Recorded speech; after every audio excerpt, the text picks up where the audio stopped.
Hi, this is Milind Karmarakar, Fund Manager at Dalal Broacha Stockbroking Private Limited. Today I am here to discuss with you the current situation in the markets. Well, equity markets are always believed to deliver a return which is far superior to all other asset classes.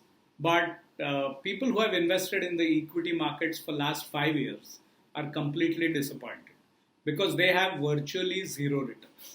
Forget about 5 years. If one goes back nearly 10 years, the returns also have not been very great.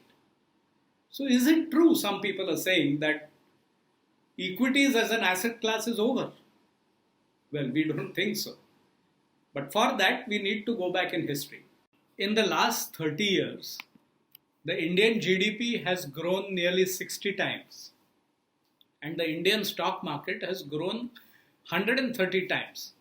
So if one tries and puts some logic to it, what we see is that there is a 6% growth in the economy, which is a real growth, and there is about 5 to 6% inflation. That makes it about 12% compounded growth over a longer period of time. And the stock market has delivered a return which is slightly higher than that by about 25 to 30%. And that is the reason why over a longer period of time, the stock market has given a rate of growth of about 15% compounded. But then again, this is not a linear growth. There are periods when there is no growth, and there are times when there is a superlative growth. So if one goes back to, say, early 80s or mid 80s, between, say, 1985 to 1989, 1990, Indian stock market did not go anywhere. And between 1991 to 1992, Indian market went up by about 8 times. Again, 92 to 2002, apart from that small big rally in software, the markets virtually did not go anywhere.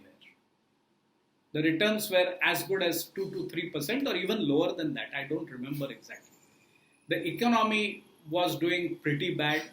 We had virtually bank NPAs going up to 15%. We had large companies reducing significantly their labor. We had some companies declaring bankruptcy. We had GDP growth falling to 3.8%. But if one invested at that point in time, between 2003 and 2008, we had a mother of all rallies which took the market up by nearly 6 times. Well, again, between 2008 and 2019, we have again seen market virtually not going anywhere. And then again, on top of it, just as we thought that 2019 is going to be a good financial year, we suddenly had the issue of Corona. Well, I don't want to belittle the issue of Corona. It's a serious issue. And now we have a health problem as well as we have an economic problem. But the way most of the central bankers are standing behind their governments, throwing their weight behind the governments, bringing liquidity to the economy, I'm quite sure we will be able to surmount this. And going forward, we are likely to see again a big bull market. So that is the reason why I'm saying be invested. Let me now talk about the asset management business at Dalal Broacha. But prior to that, let me basically talk about the firm itself. So the firm was established in 1961 by Mr. Dalal, and he had 2 guiding principles. One, invest for long term. And second, leverage as a tool for investing was a big no-no. We have tried and followed these principles in our asset management business as well. So let me now talk about the portfolio management scheme that we have been managing since 2007, around August, September. Now, the first and the prime principle of portfolio management scheme is to deliver returns which are superior to the benchmark. In our case, it is Nifty, with reasonable safety and stability.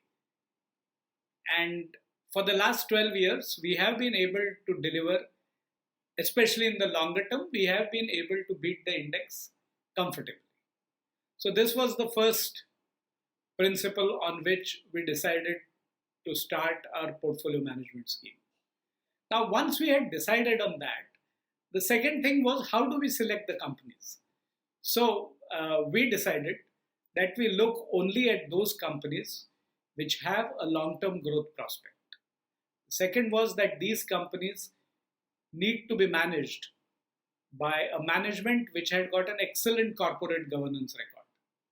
And third, of course, was up to us that we buy them at a reasonable price after considering the growth which the company is likely to deliver.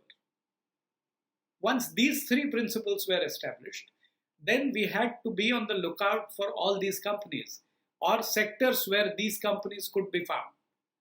And what we realized was that per capita income in India was continuously rising, though it was far behind China or many other countries in and around India, but it was definitely rising. India had a large middle class. India had one of the youngest populations in the world. So we believe that going forward, rising per capita income and because of that consumption is likely to drive Indian economy going forward. We also believe that India is at a cusp of $2,000 per capita. And as we go beyond $2,000 per capita, the growth in consumption can be pretty rapid. We have seen that happening in many of the neighboring countries as well. And that is the reason we have confidence that in next 10 to 15 years, it's possible that India's per capita income may go up to $6,000 or $6,250. Just imagine, if we reach the $6,250 level, we will be at a level which is higher than the poverty line of United States. So that is the kind of opportunity which will be there, because imagine the kind of consumption boom which will come into India because of that. But when we are talking of consumption, we are not talking only of fast-moving consumer goods or only of retail sector. What we are looking at is finance. We are looking at hospitals. We are looking at pharmaceuticals. We are looking at retail. We are looking at FMCG companies and many others. Nearly 70 to 80% of our portfolio is focused on these companies. And balance are, of course, a bottom-up approach where they basically fall under the guiding principles which we have kept for ourselves. When we talk of long-term holding, let me just clarify that people who have been with us since 2007, 60 to 70% of their portfolio, we even now hold it. And they have done pretty well. And that is the reason why we think that in a country like India, where there is a continuous growth in the GDP, there is a continuous growth in the economy, we are 100% sure that we will be able to deliver returns which are far superior to the overall index returns. Before concluding, I would also like to say that we have recently started an alternate investment fund based on the similar principles as we run our portfolio management scheme. We also advise a Sharia fund based out of Mauritius. Again, the basic philosophy is same: invest for long term and focus on stocks that are benefiting out of rising per capita income and consumption. Thank you.